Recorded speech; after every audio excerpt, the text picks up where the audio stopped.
আমি কি কারো পাকা ধানত মই দিছি? কদিন পাকা ধানত মই দিলে তা হলো যে মানুষ আমার কিছু করবে আমি সহ্য করবো। পাকা ধানত মই দেয়নি, কিচ্ছু দেয়নি, মানুষ খালি সবসময় আমার সাথেই লাগবে, আমার সাথেই লাগবে। আমি কি করবো কও?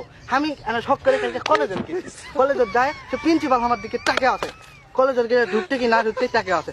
আমার কি আমার দিকে তাকে আছে, কি সব তাকে থাকবে লেখো? আমি কি ওই প্রিন্সিপালের পাকা ধানত মই দিছি লেখো? মই দিলে তো টাকা থাকবে নাকি? ওরা কিছু মনে করিনি, সোজা সোজা আমি চলে গেল কলেজের ভিতরে ঢুকে আমার দিকে পিউনও টাকা আছে, পিউনও টাকা আছে। কিরে পিউনের দাঁড়াতে মই দিছি? পিউনের দাঁড়াতে মই দেয়নি তাইলো?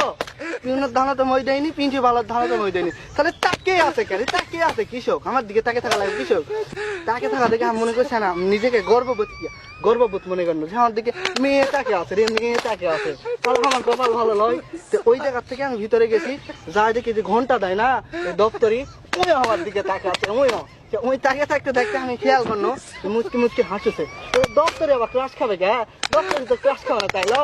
দপ্তরি ক্লাস খাওয়া না, ভিতরে চলে গেছি স্কুলের ঘরের ভিতরে, যত ছাত্র ছাত্রী সব আমার দিকে তাকিয়ে আছে কি রে? তাকিয়ে আছে কে? আমার দিকে তাকিয়ে থাকবে কৃষক? ওমা আমার দিকে তাকিয়ে থাকছে, অবশ্যই কোনো কারণ আছে, কারণ ছাড়া তো জীবনে তাকিয়ে থাকবে না। এই তাকিয়ে থাকা দেখে আমি স্কুলের ঘরের ভিতর থেকে বার হয়েছি, টয়লেটের গেল, টয়লেটের যায় আমি বসবা লাগবো, এই সময় তাকে দেখি ওমা কেউ আমার দিকে তার ক্লাস খায়নি, আমার ছেলে প্যান্টের চেন খোলা আসলো, আমি বুঝিনি কেউ, আমার মান সম্মান সব শেষ। আমি মনে করছি সবাই আমার দিকে ক্লাস খাচ্ছে।